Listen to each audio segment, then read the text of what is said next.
My name is Claire Whitfield. I'm 26 years old. 3 weeks before Christmas, I walked into my parents' house to drop off the gifts I'd spent weeks picking out for everyone.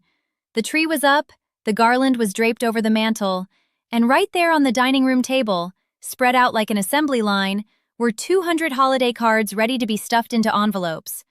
I picked one up and opened it. Inside was the family photo we'd taken at Thanksgiving. Mom, Dad, my older sister Brooke, Brooke's husband Tyler, their 2 kids, and Grandma Pauline, all smiling and matching ivory sweaters in front of the fireplace. Everyone was there, except me. I'd been at that photo shoot. I'd stood in the back row, right between Dad and Grandma, but in the version on the card, I'd been edited out, digitally erased, like I never existed. My hands were shaking when Mom walked in. I held up the card. "Where am I?" She barely glanced at it. "Oh, honey, you blinked in every shot. Brooke's photographer friend cleaned it up. It just looked better balanced without you. Don't make it a thing." 200 cards. Sent to every relative, neighbor, coworker, and church friend. And I wasn't in a single one. But what my parents didn't know was that Grandma Pauline had seen the card too. And 6 weeks later, when the family gathered at the attorney's office for a reading none of them expected, the look on my mother's face told me everything I needed to know. Before I tell you what happened in that room, please like and subscribe, but only if you genuinely enjoy this story. Drop a comment. Where are you watching from and what time is it there? I love hearing from all of you. Now let me take you back to where it really started. Growing up in Richmond, Virginia, I learned early that love in our family came with conditions I could never quite meet: my parents. Dad was a mid-level insurance adjuster, steady paycheck, golf on Saturdays. Mom never worked outside the home but ran the household like a small corporation.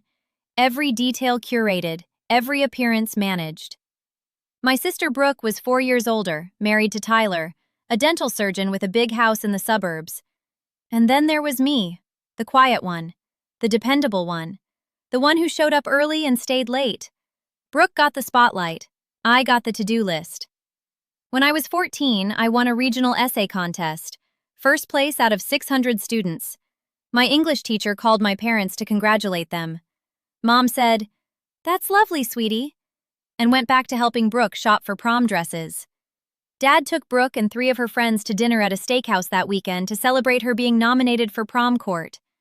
My essay prize was a framed certificate. I hung it in my room myself. I told myself it made sense. Prom was a bigger deal. At 21, I graduated from Virginia Commonwealth University summa cum laude with a degree in graphic design. I'd worked 2 jobs to cover what my partial scholarship didn't. My parents came to the ceremony but left during the reception because Brooke's daughter had a ballet recital. They'd promised Brooke they'd be there. Brooke's tuition had been paid in full, $92,000 over 4 years. Mine was covered by $11,000 in scholarships and $38,000 in student loans I was still paying off. When I asked Dad once if they could help, he said, "Brooke had different circumstances. You've always been so resourceful, Claire. You don't need us the same way." I told myself that was a compliment. Last spring, I asked Mom if I could use the family lake house for a weekend. I'd been working 60-hour weeks at the design firm and just needed 2 days to rest. We promised Brooke and Tyler that weekend for their anniversary trip. Maybe next month? Next month never came. Brooke used the lake house 4 times that summer. I used it 0. I kept a quiet tally in my head, not out of bitterness, but because the pattern was becoming impossible to ignore. Over 11 years, I'd helped my family in ways no one tracked. Free graphic design work for Brooke's dental practice worth at least $15,000. Babysitting their kids roughly 80 times without pay. Lending Mom $3,200 she never mentioned again. And organizing every major family event from Thanksgiving dinners to Grandma's 80th birthday party. What I got back was a role. The helper. The background character. But all of that was just preparation for the holiday card. When I saw that photo, my face edited out, smoothed away like I was a blemish on an otherwise perfect family portrait, something inside me went very still. I didn't yell. I didn't cry in front of them. I set the card down on the table and drove home. That night, I sat in my apartment staring at the ceiling. My phone buzzed. The family group chat. Brooke had sent a message. "Mom, can you ask Claire to wrap the kids' gifts from Santa? I bought them, but I'm so swamped with Tyler's office party." They'd just erased me from the family photo, and now they needed me to wrap presents. I scrolled back through the group chat. In 6 months of messages, my name appeared 11 times. Every single mention was a request. Pick up the cake, watch the kids, design the invitations, handle the decorations. Not once was I included in a plan, consulted about a decision, or asked how I was doing. I opened a spreadsheet on my laptop. I started documenting everything. Every dollar I'd spent on them versus what they'd spent on me. Every hour of free labor. Every event I'd organized that no one thanked me for. The numbers were staggering. In the past 5 years alone, $15,000 in free design work, $3,200 in unreturned loans, roughly 400 hours of babysitting at $0, and $6,800 I'd spent out of pocket on family events I planned and funded. $25,000. That's what being invisible cost me. From that apartment, in the dark, I made a decision I should have made years ago. I was done performing for people who couldn't even keep my face in a photograph. I stopped responding to the group chat, declined Brooke's wrapping request with a simple, "Can't this year." Didn't volunteer for Christmas Eve setup. For the first time in my adult life, I just stopped. And then Grandma Pauline called. "Claire, sweetheart, I got the holiday card today." My throat tightened. "Grandma," I stared at it for 10 minutes. I counted the faces. "You weren't there." Her voice was calm, but there was something underneath it. A cold, quiet fury I'd never heard from her before. "I called your mother. Do you know what she said?" "She said it was a spacing issue." A spacing issue. Grandma Pauline was 83 years old. She'd built a life from nothing, worked as a bookkeeper for 40 years, invested carefully, owned her home outright, and quietly accumulated more than anyone in the family realized. She was sharp, proud, and she didn't suffer fools. "Claire, I need you to listen to me. I've watched how they treat you for years. I've said things to your mother. She doesn't hear me. But I hear you. I see you. And I need you to know, you are not the problem." Those 8 words broke something open in me.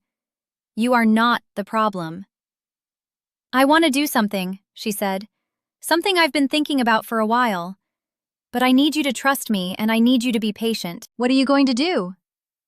"I'm going to rewrite my will." I didn't fully understand what she meant at the time. Grandma had always been private about her finances.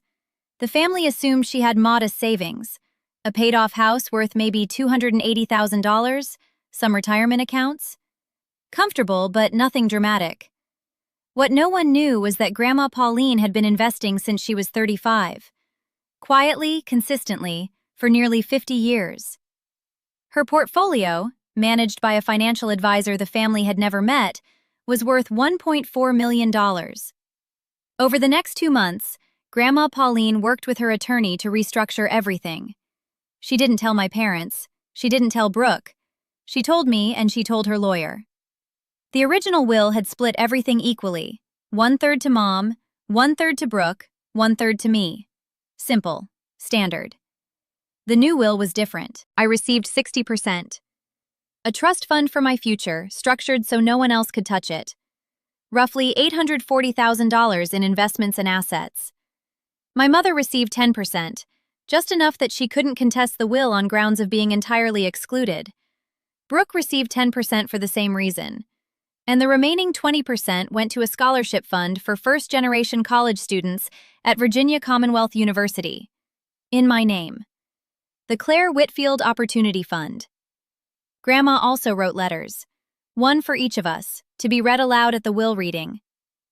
"I don't want them to wonder why," she told me. "I want them to hear it from me, even after I'm gone." While Grandma was making these arrangements, I was quietly rebuilding my own life. I'd started freelancing on the side, picking up branding clients for small businesses.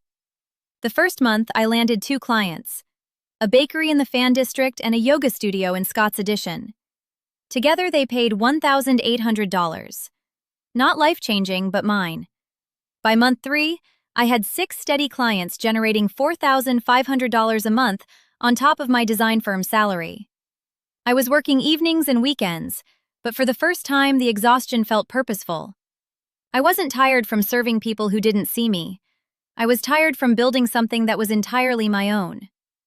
By month 5, I'd paid off $12,000 of my student loans. I opened a business savings account. I started learning about LLCs and tax structures. Every small win felt like proof that I was more than the role my family had assigned me. I also started therapy. My therapist, Dr. Chandra, helped me see patterns I'd been blind to for years. The people-pleasing, the chronic accommodation, the way I'd shrink myself to avoid inconveniencing anyone. The belief that if I just worked harder, gave more, complained less, they'd finally notice me. "Claire," she said during one session, "you've been auditioning for a role in a family that already cast someone else. You don't need their approval. You need your own." That sentence rewired something in my brain. I wrote it on a sticky note and put it on my bathroom mirror. Meanwhile, my parents carried on as though nothing had changed. Mom called in January asking if I could design Brooke's kids' birthday invitations. I said no. She was confused. "But you always do the invitations." "I'm not available this year." "Well, who's going to do them?" "That's not really my problem, Mom." Silence. Then, "You've been so distant lately, Claire. I hope you're not being dramatic about the Christmas card. It was just a photo." Just a photo. 200 copies of my family without me, sent to everyone they knew, and it was just a photo. 5 months after Christmas, Grandma Pauline passed away peacefully in her sleep. She was 83. I was the last person she'd called the night before. She'd said, "I'm proud of you, Claire. I always have been. Don't you ever let them make you small again." I held those words like a lifeline. The funeral was large. Grandma had been beloved in her community. Over 100 people attended. My mother played the role of grieving daughter beautifully. Brooke brought flowers. Dad shook hands and accepted condolences. No one in my immediate family spoke to me for more than 2 minutes at the service. 2 weeks later, we gathered at the attorney's office for the reading of the will. It was a Tuesday afternoon in late June. Gray skies pressed against the windows of the 14th floor office. The room smelled like old leather and printer toner. A water pitcher sat untouched on the conference table. Present: Mom, Dad, Brooke, Tyler, me, Aunt Linda, Grandma's younger sister, and Mr. Hadley, Grandma's attorney of 22 years. Mom sat with her purse in her lap, already looking impatient. Brooke was on her phone. Dad stared at the ceiling. I sat in the corner chair, hands folded, heart pounding. Mr. Hadley opened the folder. Mrs. Pauline Whitfield updated her estate plan approximately 10 weeks before her passing. She left specific instructions that her letters be read aloud before the asset distribution is disclosed. Mom frowned. "Letters?" "Yes, one addressed to each family member present." He read my mother's letter first. "Patricia, you are my daughter and I love you. But love doesn't mean I'm blind. For 26 years I have watched you treat Claire as less than. I have watched you center Brooke in every decision, every celebration, every photograph. When I received your Christmas card and saw that Claire had been removed, edited out of her own family, I knew I couldn't stay silent anymore. This is my silence breaking." My mother's face drained of color. Her hands gripped her purse until her knuckles turned white. Brooke's letter was next. "Brooke, you have been given every advantage. You have never once acknowledged what your sister sacrificed so you could have more. I hope this moment teaches you what gratitude looks like." Brooke's mouth fell open. Tyler put his hand on her arm. Then Mr. Hadley read my letter. "Claire, you are the strongest person in this family. You have given more than anyone deserved and asked for less than anyone should accept. This is my gift to you, not because you need it, but because you earned it. Build something beautiful. I'll be watching." I couldn't breathe. Tears rolled down my face and I didn't wipe them away. Then Mr. Hadley read the distribution. The room was already tense. You could hear the air conditioning humming. Aunt Linda sat perfectly still with her hands folded. When he said 60% to Claire, my mother stood up from her chair so fast it scraped against the floor. That's not possible. That can't be right. She manipulated her. Claire manipulated my mother. Mr. Hadley removed his glasses. Mrs. Whitfield, your mother was evaluated by her physician 2 days before signing. She was of sound mind. She was explicit in her reasoning. This will is airtight. This is robbery, Mom said, her voice rising. Brooke is the one with children. Brooke is the one who needs… Patricia. Aunt Linda's voice cut through the room like glass. Sit down. Your mother knew exactly what she was doing, and if you'd paid any attention to how you treated that girl, she pointed at me, you'd know why. Dad said nothing. He stared at the table. His jaw worked, but no words came out. Brooke turned to me. Did you know about this? I met her eyes. Grandma told me she was making changes. Yes. And you didn't say anything? You edited me out of a photograph, Brooke. You didn't say anything either. The room went quiet. I stood up, thanked Mr. Hadley, and walked out. Aunt Linda, caught me in the hallway. Your grandmother talked about you constantly, you know. She said you were the only one in the family who reminded her of herself. I hugged her and cried. The following weeks were exactly what you'd expect. 17 missed calls from Mom, 9 from Dad, 41 text messages from Brooke ranging from furious to pleading to threatening legal action.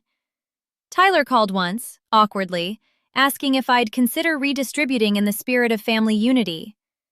Brooke posted a vague message on social media about betrayal and family loyalty. 2 of her friends commented with heart emojis. 14 of our relatives liked a post Aunt Linda shared about respecting elders' wishes. I responded to none of the calls or texts. My attorney confirmed the will was ironclad. Grandma Pauline had seen to that. Every clause reviewed, every contingency covered, her physician's competency evaluation dated and notarized. 3 months later, I used a portion of my inheritance to pay off my remaining $26,000 in student loans, the debt my parents never helped with. I invested $200,000 through Grandma's financial advisor. I put $50,000 into expanding my freelance business into a full design studio. Within 6 months, I had 12 clients and 2 part-time employees. The Claire Whitfield Opportunity Fund awarded its first 3 scholarships that fall. I attended the ceremony. 3 young women, first in their families to attend college, receiving $8,000 each. I shook their hands and thought of Grandma. Today, my design studio generates $14,000 a month. I have 12 active clients and 2 part-time employees who I pay fairly and treat with respect, because I know what it feels like to give your best and get nothing back. I live in a small house near the James River with a garden I planted myself. Tomatoes, basil, sunflowers. Grandma Pauline would have loved it. She always said the best things in life were the ones you grew with your own hands. I have friends who show up for me without being asked, a therapist who keeps me honest, a business I built from nothing, and a quiet life that I chose, not one that was assigned to me by people who couldn't even keep my face in a photograph. Mom sent a letter 4 months after the will reading. Claire, we've had time to reflect.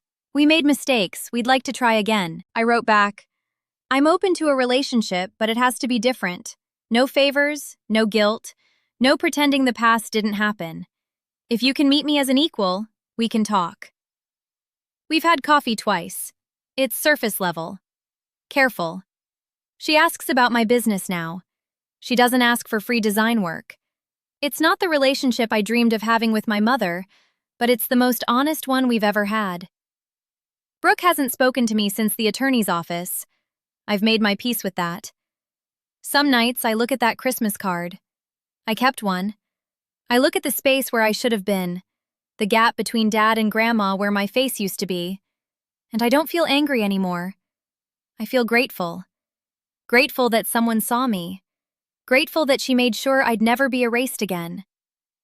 If you're watching this and you're the one your family overlooks, the one who gives everything and gets edited out of the picture, I want you to hear what my grandmother told me. You are not the problem. Your worth doesn't disappear because they refuse to see it. And choosing yourself isn't selfish, it's survival. You deserve to take up space, in the photo and in the room. Thank you for staying with me until the end. If this story resonated with you, please like and subscribe. Have you ever been the invisible one in your family? What was the moment you finally said, enough? Drop your thoughts in the comments below. Until next time, remember, you deserve to be in the picture. Every single one.